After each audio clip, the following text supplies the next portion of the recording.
So I'll just speak briefly to my report, which is regarding issues for consideration in relation to Three Waters engagement or consultation.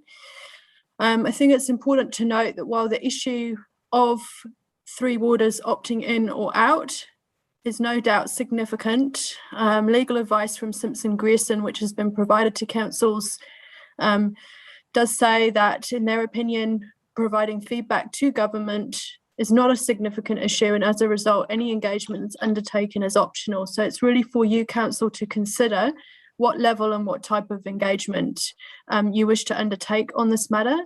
A range of different engagement and consultation is enabled by our significance and engagement policy, which you adopted as part of the long-term plan.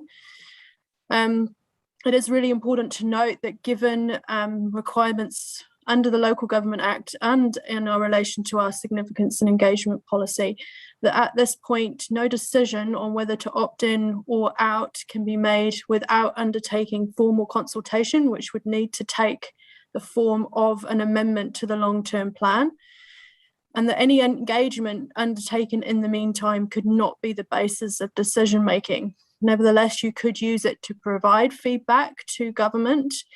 Undertaking engagement now would give you a sense of what the community is thinking on the issue of Three Waters.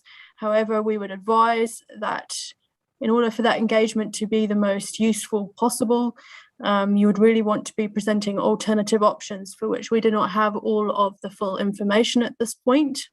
The other option is to present purely what the government is presenting on their proposals and to seek feedback on that.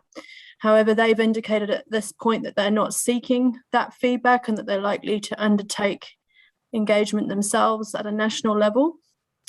I've outlined in my report some of the risks to undertaking engagement now, and on the flip side, to not undertaking engagement. It's important to note that if we do engage now, we will still be required under current legislation to consult again further. On the other hand, this may be the only opportunity to engage at a local level.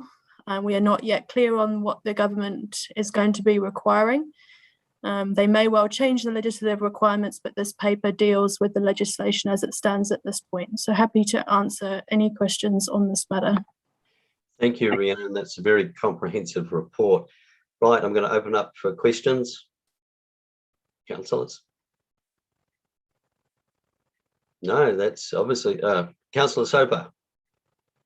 Thank you, Mr. Chair. I just wanted to ask Rhiannon, as I understand it, what the government has asked for by the end of September is for us to consider the impact of the reforms on our communities, to seek clarification and to provide feedback. Yeah, that is the reality of, especially with the COVID situation, is that the end of September may not be at all practical to provide the feedback we would like to provide. And I did see in your report a suggestion that we could write to government and say that was an unrealistic time frame and suggest that we could not provide feedback until October, which would give us time for a workshop on the matter and a discussion as to whether an engagement for the reasons of, as you suggested, taking the tenor of our community at the moment on the issue and perhaps acting as a pre-engagement for a future consultation would then be a possibility. Is that a realistic pathway that we could take to write to government and say end of September is unrealistic for what you're asking, we would not be able to provide feedback and request for clarification until end of October? So my understanding is that the Southland and Otago mayors have indeed signalled to government that they believe more time is needed. I'm certainly saying that in order to undertake engagement from a practical, just technical delivery point of view, that can't be done in time to enable you to feedback at the end of September. As to whether and how government would receive feedback beyond that point, I would probably defer to the Chief Executive to give her thoughts on that matter as to whether the government would receive feedback at a later date. So would the end of October be realistic if we did decide to do engagement along the lines that you've suggested, mainly online, Facebook type engagements, etc.? Yep. Would be realistic for that to happen before the end of October for us to then feedback? I believe so, yes. Okay. Mr. Chair, if the Chief Executive's got any comment there, that would be useful. Okay, I see the General Manager of Infrastructure, Erin, has got her hand up. Erin.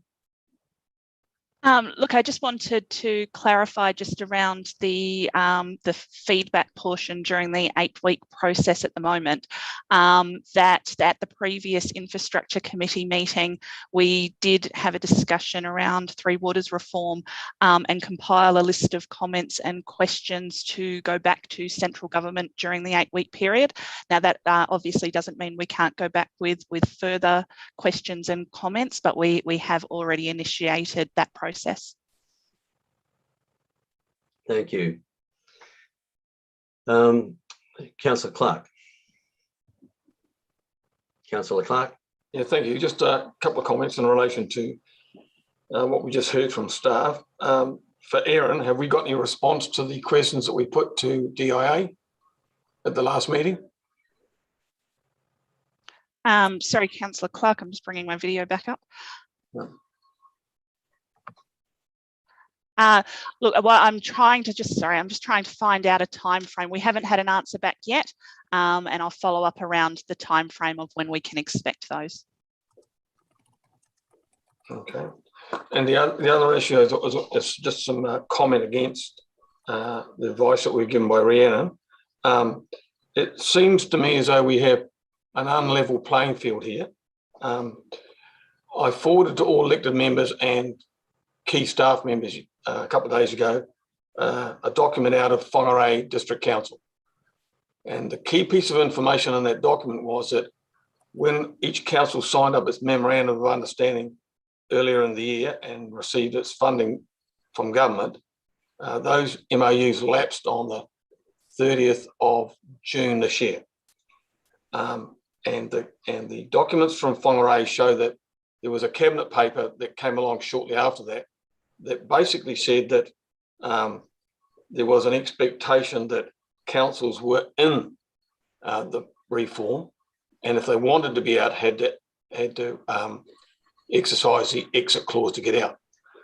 And I think it's important to acknowledge that, because when I speak to my motion later on, that's one of the key things, is that there seems to be a confusion amongst many mayors that I've interfaced with who think that they are still neither in nor out, that they're sitting in limbo and have yet to make a decision, where in fact the government, by that cabinet paper, has the view that we're already in unless you want to opt out. Just on that point, and Rhiannon, do you want to confirm this? With the LGNZ legal advice that's attached, it clearly states that council is neither in or out, and that decision either way has to be made. In fact, they emphasised the point that to opt out is a significant decision and would require the same amount of consultation as opting in. They've made that quite clear, and I imagine the lawyers that prepared that would have understood any other papers that were lying around. In fact, papers can be papers, but unless they have gone through Parliament and been confirmed, they are only papers. So, Rhiannon, do you want to comment on that? Is the opting in, opting out option? Only to say that yes, that's the basis on which my report is written, the Simpson-Grierson legal advice that has been provided, and that it is their view that neither opting in or opting out can be done without consultation having taken place, but that it is not possible to undertake consultation within the timeframe for the government's feedback. So obviously the councils that have done the formal opting out have actually, and not done the full consultation process, as mentioned before, are open to judicial review because they haven't done that correct process. Councillor Clark. just to clarify that position. So Rhiannon just told us that the Simpson-Grierson position is that to make a decision, and I understand that, we would have to consult because it's a significant decision. And I understand that, fully understand that. What I was suggesting was there is a government belief that we are by default in the process unless we use the out clause, the exit option.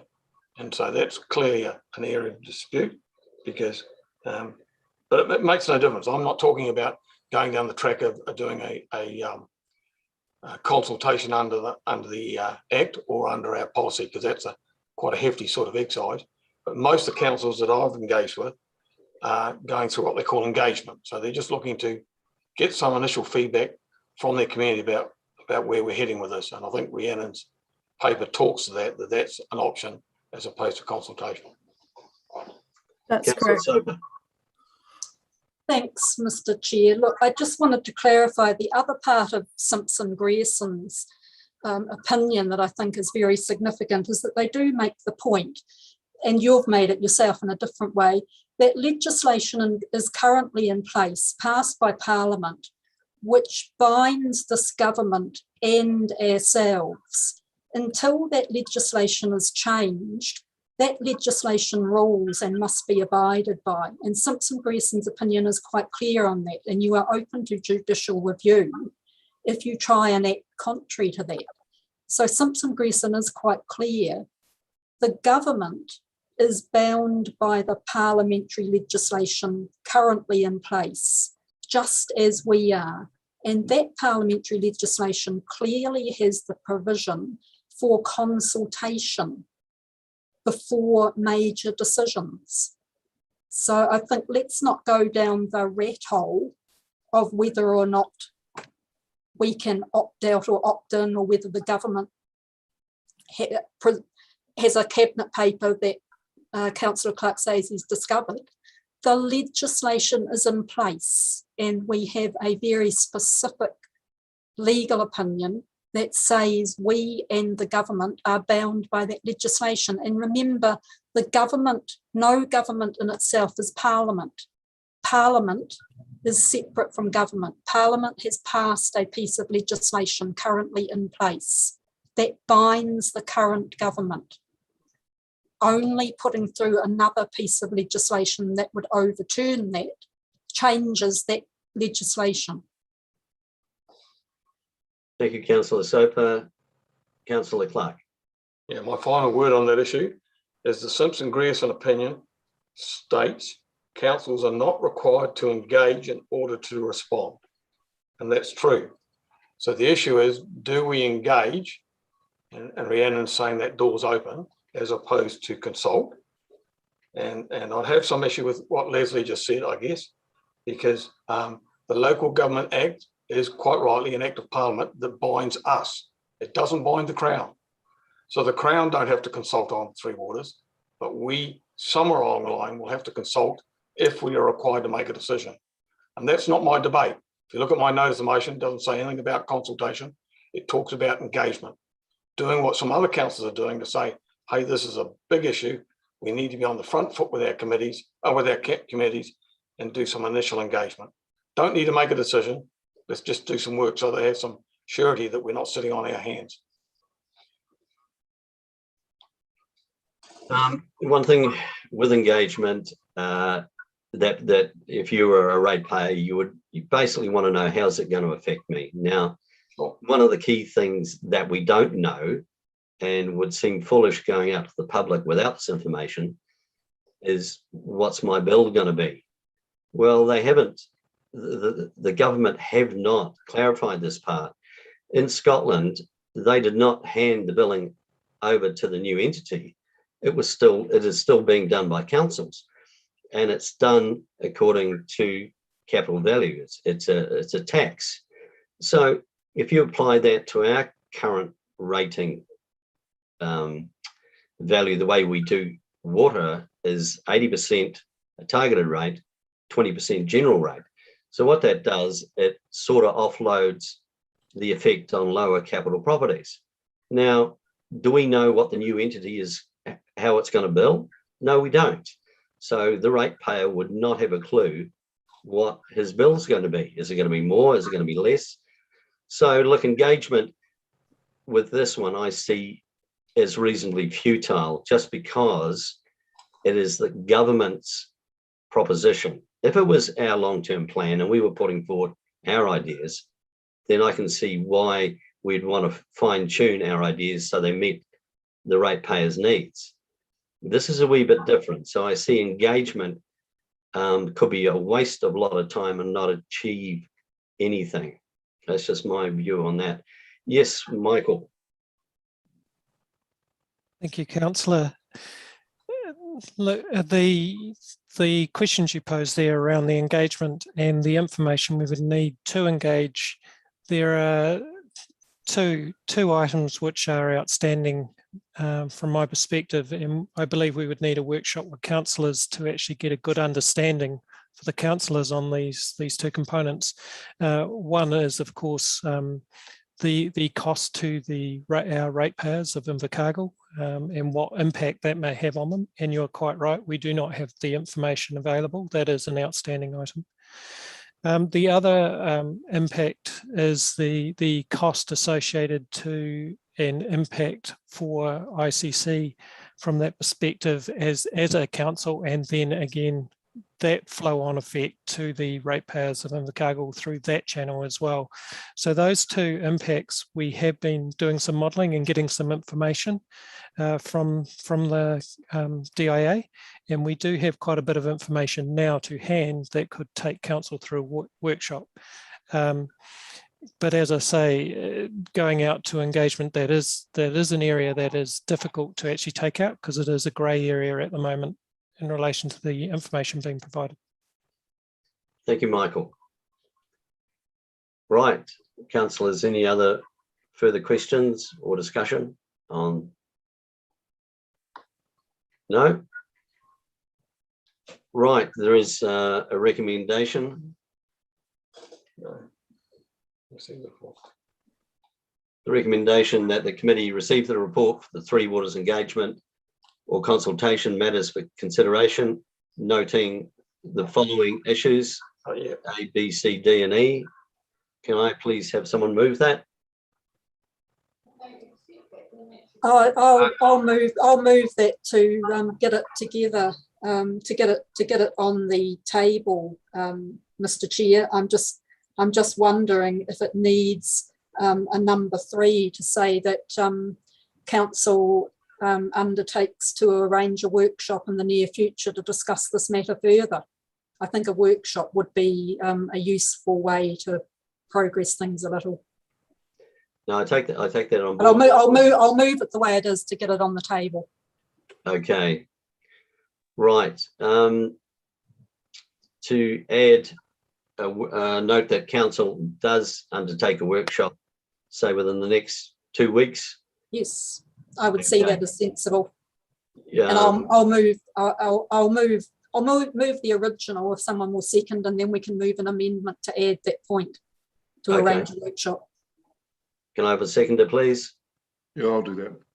Thank you, Councillor Abbott. Right, would you like to move that amendment, Councillor Sabat? Yes, I'll move an amendment to add we can probably add another bullet point to E to say council undertakes to arrange a workshop on Three Waters issues within the next 14 days. Thank you. I second that motion, Chair. Right, okay. So we have that. So with the added note 3 of a workshop, I'm going to put that motion. All those in favour? Aye. Aye. Aye. Against? That is carried. Right, that takes us now on to Councillor Clark, notice of motion. Councillor Clark.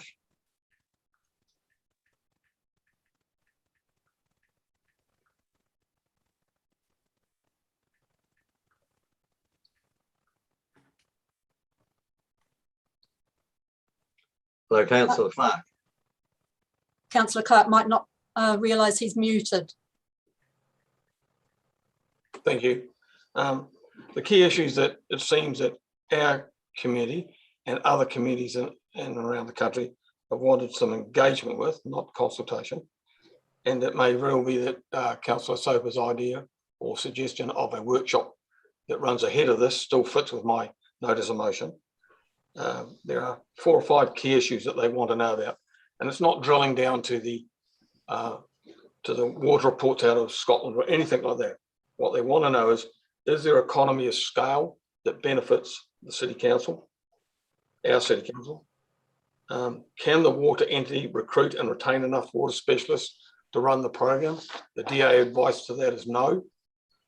Can the current industry upscale 200% to deliver the service outcomes? DI's response to that is no. What are the actual costs for 3 waters in a household 10 years from now? And Michael alluded to that, both from our perspective if we went alone or if we're part of the water entity. Fourthly, or fifthly, who owns the assets? Well, that's already clear. Councils retain the ownership of the assets, but the more important issue is who governs and controls the water entity from those 2 strategic groups that are being set up. And finally, the issue that hasn't been resolved is how will growth in some cities override the renewal programs that might be needed in this city? And will we cross-subsidise that growth in other areas? So from my end, supporting the motion, I don't know why we're dancing around these key issues with the government while the government plugs a hole. Staff who have spoken today will know that getting information out of DIA is like pulling hen's teeth. And so it's really important to know that it's not just me or 1 or 2 councils that's uneasy about this whole reform program. I can advise you that there is a weekly Zoom link with 33 mayors in the country. I was recently asked whether I wanted to be part of it, and I declined that. Christchurch has made it clear in the last couple of days, as they did 2 weeks ago, that if they have an opt-out vote tomorrow, they are out. Whangarei, Far North, Kaipara, Westland and Waimakariri have all done exercise to engage and have made statements to the Minister saying, we won't be railroaded on this. We want time to talk to our communities. We're not talking about full-time consultation. We just want to have the ability that the community is not left out of the picture. Waimakariri and Christchurch are currently engaging. Christchurch has had 4,000 submissions in 5 days. So there's clearly a huge amount of interest in 3 waters. As Waimakariri Mayor said to me, they've been overwhelmed by the feedback they've got. So I think it's important that we do make a statement to the Minister that says that we don't want to be pushed through to a decision that she might make late September, early October.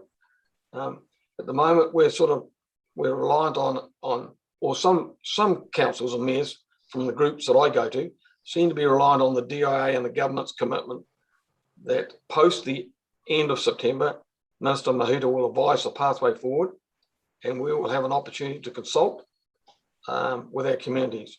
Most of the mayors I engage with don't believe that will come to fruition. They believe that the Minister is lining up the political risk of mandating. And so I don't believe the Minister will take away our requirements to consult. I think what's heading towards us is that they will move a regulation to mandate us all in. And recent comments by Mayor Goff would indicate that Auckland's also not prepared to be involved. What I want us to do is to follow the path of Waimakariri and happy to have a workshop, because that's what they had, and then lead to some very simple documentation. It doesn't have to be too complex, and just get a feel from our community. They've opened it up by way of some pop-up sections, which councillors and staff combined can certainly listen to the views coming back. Some of those views will still be a little bit distorted by lack of information, but it's unrealistic to consult at this stage because the amount of documentation we will put out already overwhelms many councillors and would overwhelm the public in the same way. So, and the key piece of information which Michael alluded to was the issue of, and this is what ratepayers really want to know, is if I go forward in the next 10 years, will my water rates be cheaper if the council goes it alone, or will it be cheaper if it goes to the water entity? And my look at all the paperwork, and having listened to a couple of emails that I got from Michael Thursday last week, is that it would suggest that our going it alone will be a cheaper option. And that's yet to be firmed up. But it's a sad indictment that we are a couple of 3 weeks away from the end of September, and the ministry or DIA still can't give us that financial equation, because, well, like Michael quite rightly says, that's the most critical decision that householders want to know. The other critical decision, which the DIA refuses to respond to, is will we have water meters? So this is not just an Auckland scenario. Whangarei's got water meters and had them for quite some time. Kapiti Coast has got them, and Central Otago advised me recently they've had them for 12 years, and that they are worth their weight in gold. But they are controversial, because what happens is that the people who want to be frugal with their water, as you can be frugal with power, end up with a much smaller bill than those that might have teenage kids that have half-hour showers and use a lot of water. And so that has supporters, but has people that are not supportive of it as well. And so I think it's time for us to go out and have some discussion with our community. I think the staff have done an excellent job preparing the paper that's in front of us. And I think preparing a document that subsequently goes out after the workshop would be less work for them and quite achievable. I think it's something we should do. So hence my putting forward the notice, which basically doesn't talk about anything to do with consultation. It's all about engagement, and it's all about giving the minister a message that reinforces what the mayors in the South Island have written to the minister twice recently. We wrote a week and a half ago. The Canterbury region, Zone 5, wrote about 3 weeks ago saying we want a pause, and the response to date has been no reply. And the feedback I'm getting from some of the key mayors that are involved with engaged with the minister's office is that there will be no decision on this. She's not prepared to pause the program. So I think it's time for us to put a bit of a line in the sand and to do what we need to do with our community. Thank you.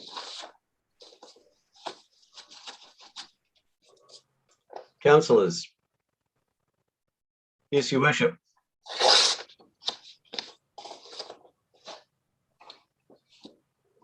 Your Worship, you're on mute. I would support Nobby on this train over water, but I know I was interested that I don't know how many of you tuned into these Australian cross from Tasmania and Victoria. They put forward quite a convincing case. It was simple. It's just to put in some measuring water use, and that should pay for the huge infrastructural costs. But you don't know that until you've got an example, and they had really good returns. They were saying things like, "Oh, this water is the best thing we've ever had. Our surplus last year was 20 million, and it looks like it's shaping up for a similar size income." They're going to put quite a convincing case, I feel. That still good fight. We've got to, give it the best shot. But we're up against their own government. It's pretty hard to win victories in that sense.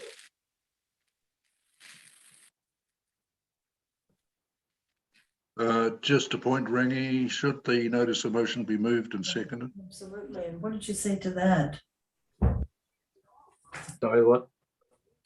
I'm just asking, should the motion be moved? The notice of motion. No, well, at the moment we're I'm still open to discussion. Councillor Sober. Thanks, Mr. Chair. Look, I've read the notice of motion, and I just don't see the point of the notice of motion at the current time, especially not that there's important conversations to be had about the water issue. And yes, of course, it's it's one of the biggest issues council have faced in quite a number of years. But I'm very hesitant to be seen as one of the councils who is starting to toss our toys out of the cot when we can keep having conversations. We've already been part of writing to the Minister, pointing out these issues and questions, etc. Erin's confirmed that we, at the last meeting, did have some issues we had asked questions on. We've arranged a workshop where we can discuss the very important issue and all,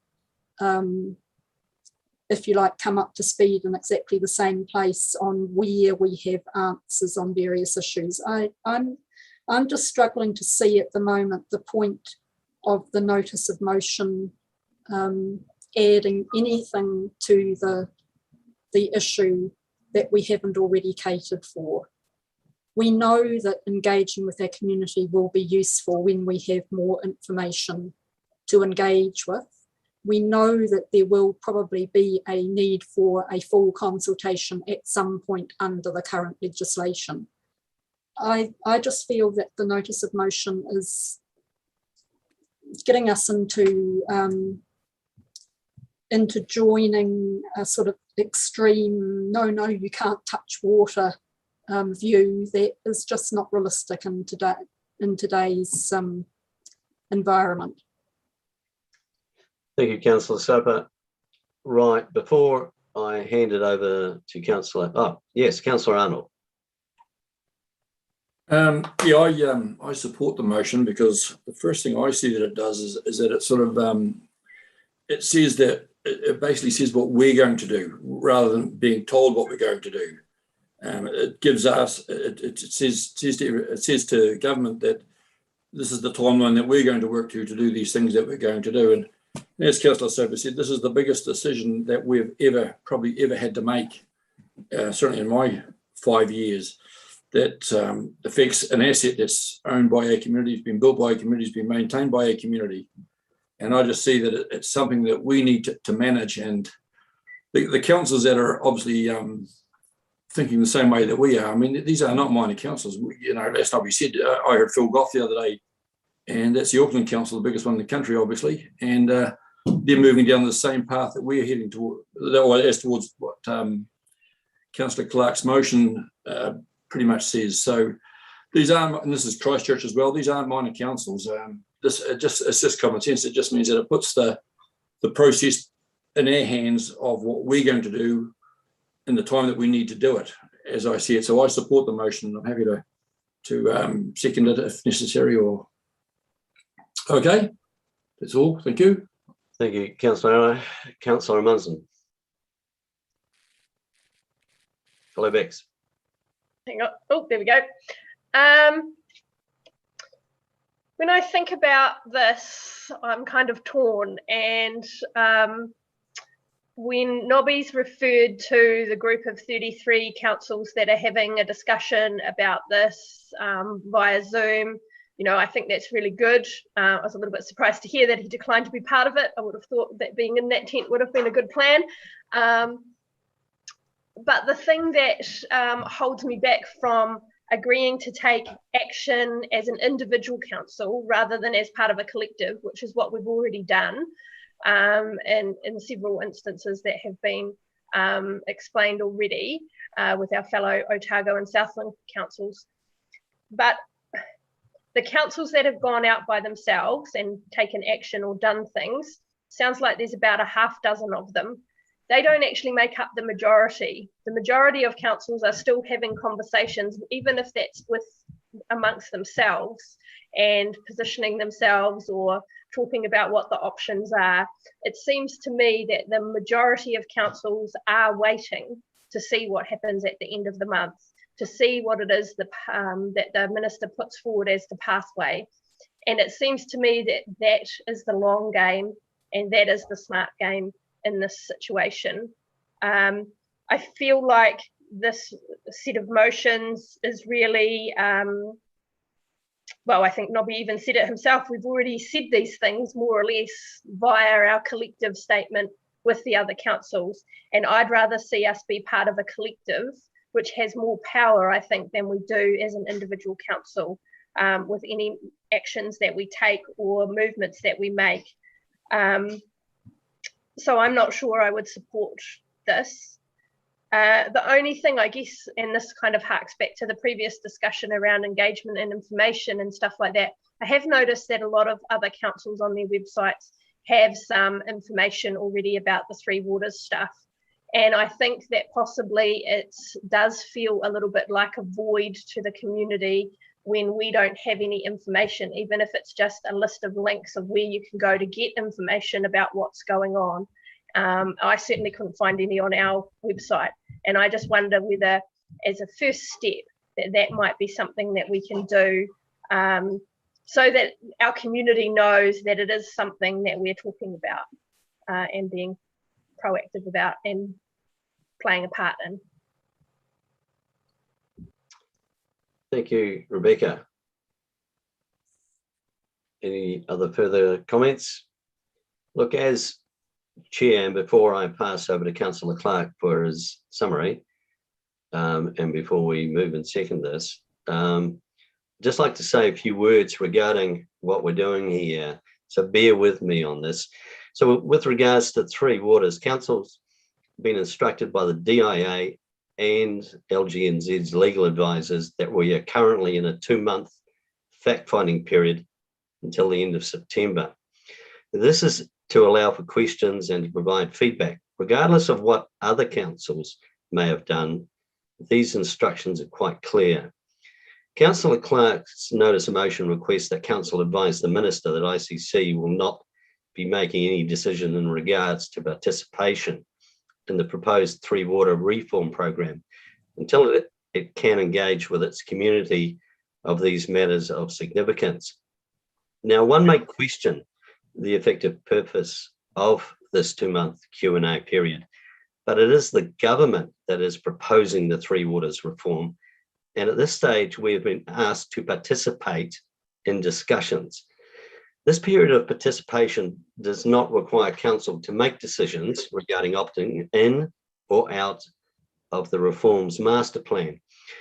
The government is very aware of the local authority legal requirements to consult with their communities regarding decisions of significance. And in a December Cabinet paper, they identified statutory obstacles for councils to make the decisions with regards to Three Waters. One of these obstacles is Section 130 of the LGA, which prevents councils divesting in water assets. There is a copy of Section 130 in the staff report. The other obstacles are the complex consultation requirements and associated long-term plan amendments. These are listed in the staff report as well, along with the 24 to 28 week time period to make something like that happen. The December Cabinet paper also shows that government proposed a local government Three Waters reform amendment bill.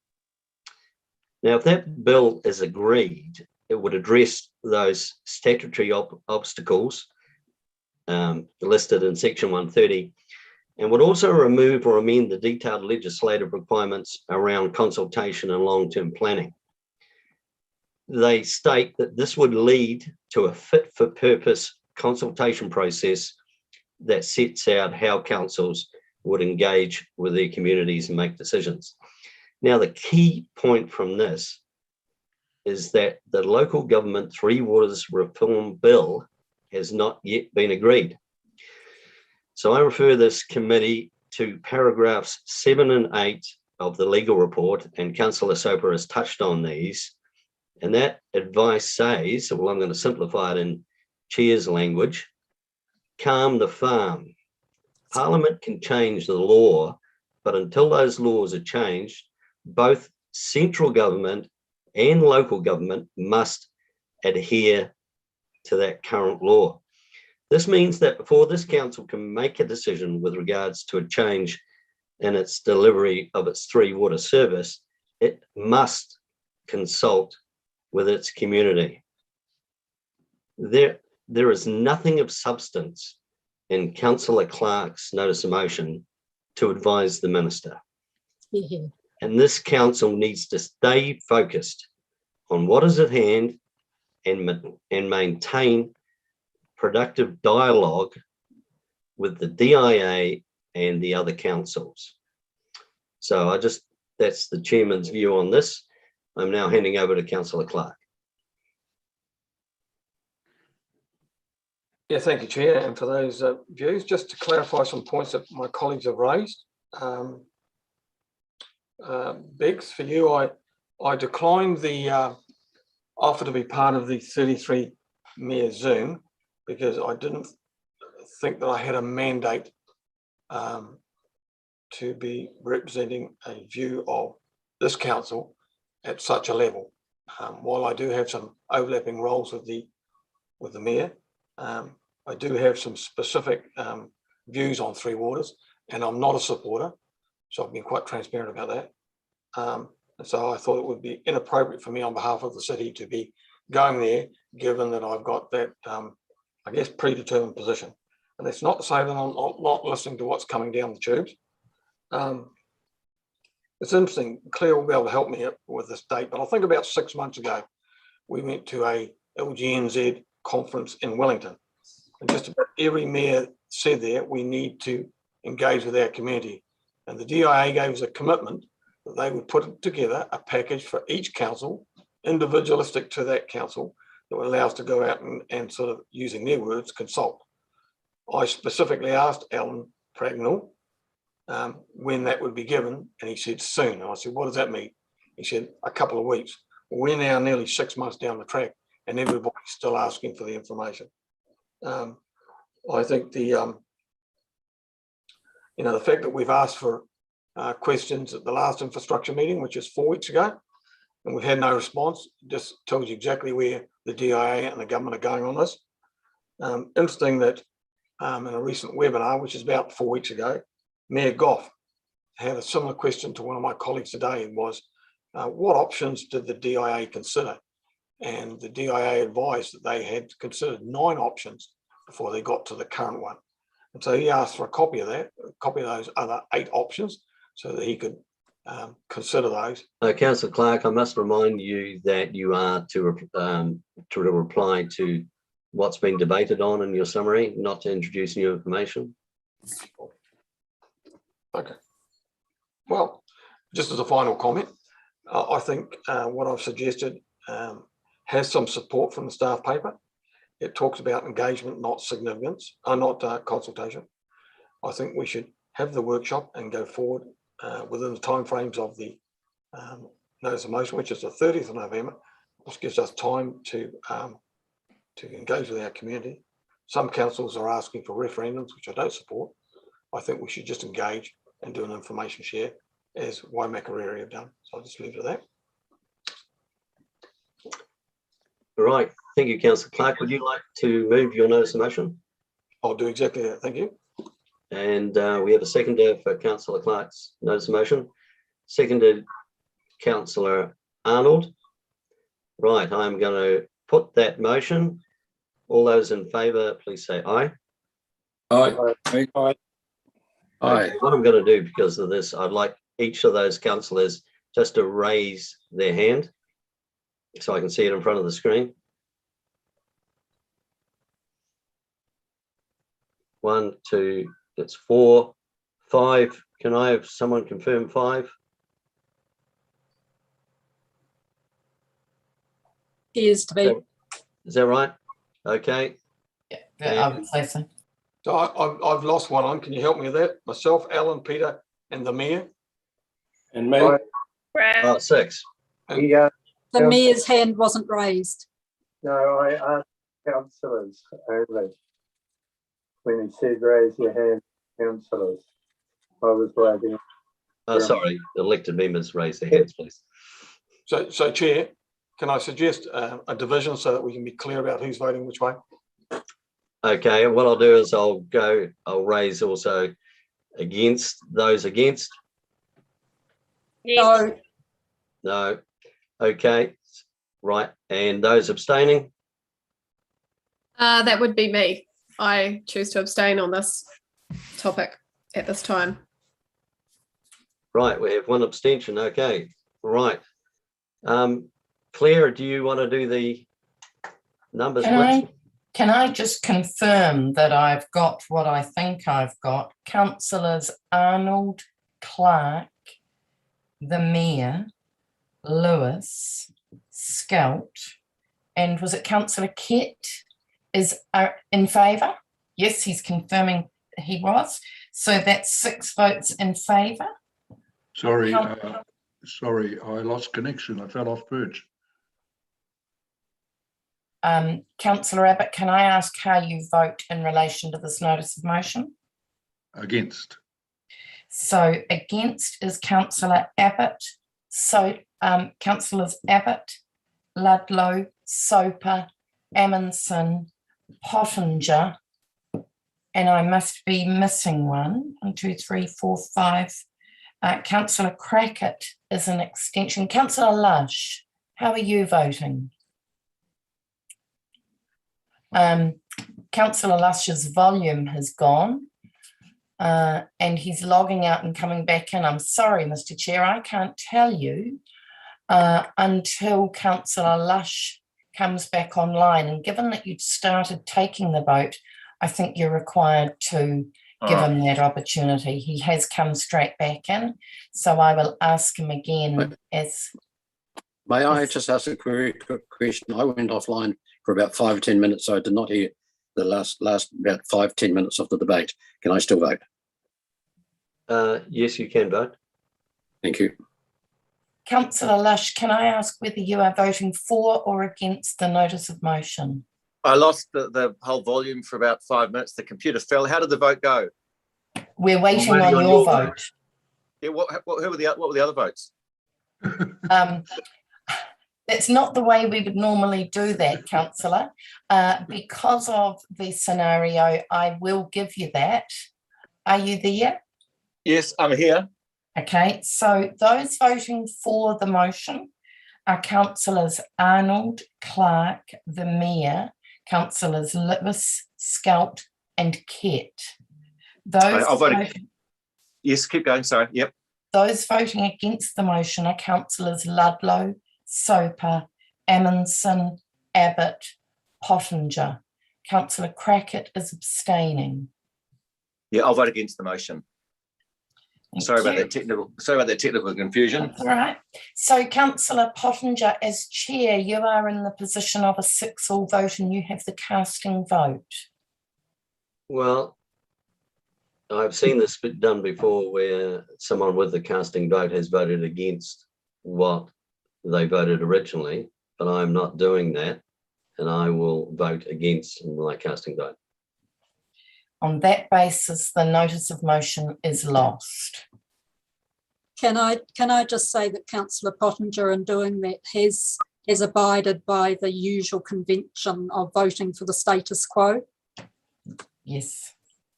No, noted. Thank you. Now we move on to the activity report, since we've done the explanation to water supply. Activity report is multifaceted. We have various group managers who would like to start this off. I think we've got a lot about leisure and recreation with aquatic services.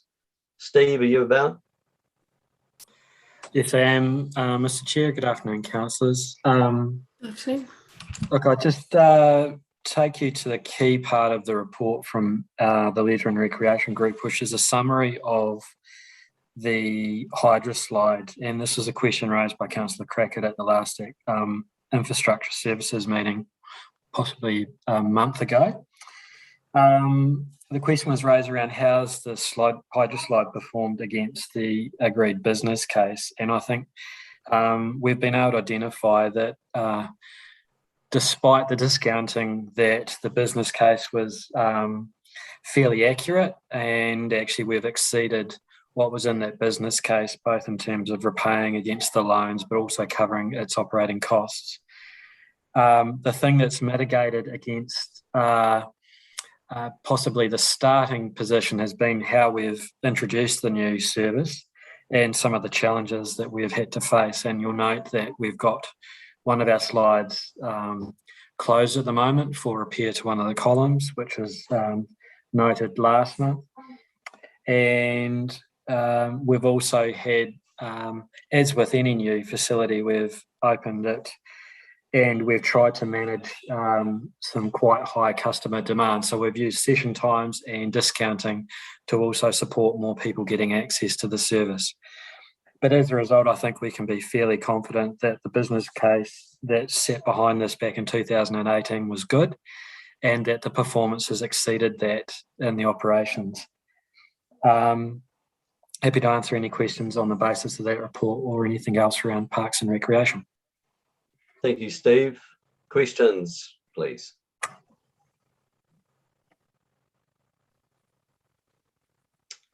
No questions, Steve. Excellent. Okay. Move on to Parks and Recreation. Anyone want to speak to that? Back to infrastructure, I think, Chair. Okay, rightio. Erin, do you want to speak? Yes, thank you, Chair. In terms of the infrastructure component of the activity report, there's just a couple of quick, I guess, themes I would draw out of the report. One of those is in relation to COVID-19 and our lockdown. You'll see from the report that under level 3, we have been able to re-establish on our city centre streets upgrade. And for anybody who has been out under level 3, they will have seen that work recommencing. We also had some slight differences in the way that we operated the transfer station through alert level 3, putting in place a booking system to better manage the demand for that facility. We've been quite impressed as to how well that system worked, and we've had some quite positive feedback around that. The other piece I'd just note there is that we've done some high-level analysis around the loss of revenue as a result of COVID-19 alert levels 3 and 4. And there are some high-level figures in there from that analysis around the loss of $500,000 to $750,000 of our revenue with each month that we would be in alerts levels 3 and 4. So that just gives some picture around that loss of council revenue during that time. And that it ranges from things like commercial businesses using less water and therefore receiving less revenue from water, to the closure of our facilities like Splash Palace.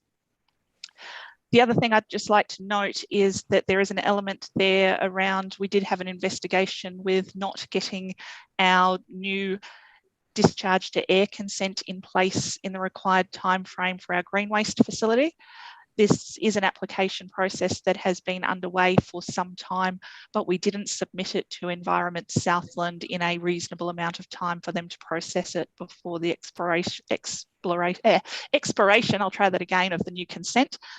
They investigated on that basis and decided not to take any formal action, but we did receive a written warning and some investigation costs in relation to that one. And it was just a bit unfortunate with one of those key vacancies that I guess we spoke to around the risk and insurance meeting a couple of weeks ago, just I guess lacking the drive that we needed to keep that process moving in the time frame required. The other thing I'd just like to note is that I spoke to a previous infrastructure committee meeting around an outage on our continuous monitoring of our water treatment, and the fact that there was a small risk there that when we got an annual audit that we may be found non-compliant due to a small gap in our data. I'm very pleased to say that through analysis of our backup data, we've been able to source the data that was missing in that 9 minutes, which removes that risk of us being potentially non-compliant at year end. So that's all I'd like to speak to if there are any questions. Thank you, Erin. Questions regarding those topics, councillors? No? No questions? Michael's got his hand Sorry, Michael. Michael, hello. It's very unusual, councillors, for me to be talking in the activity report, but we have a financial section there, which Erin alluded to with the COVID impact on our finances. I just wanted to highlight that tomorrow going into level 2 triggers the 14 days periods commencing in relation to the penalties side of it. So I just wanted to call that out. It's right at the end of the report, just so we're very clear that it is starting from tomorrow that 14 days begins. Thank you, Michael. Councillor Abbott, did you want to speak? No, I was happy to move the report, actually. Okay, thank you for that. Right. The recommendations are that the Infrastructural Services Committee receives the activity report. Note that the hydroslide operations have generally exceeded the original business case objectives. So Councillor Abbott moved that. Can I have a seconder, please? Second. Thank you, Councillor Kett. I'll put that motion. All those in favour? Aye. Against? That is carried. Thank you. Right, that is the end of the public part of the infrastructure meeting. I would like to move that we go into public excluded for the reasons being item A, confirmation of the minutes of the public excluded session of the Infrastructural Services Committee held on 3rd of August. Item B, Ocean Beach remedial issues, and item C, recyclables acceptance contract. Happy to second that, Mr. Chair. And can I just add Mr. Grant and Mr. Mackenzie to stay in public excluded? Yes, thank you. I will also include those. I'll send out invitations now. Right. We've moved and seconded that. I'll put that motion. All those in favour? Aye. Aye. Yes.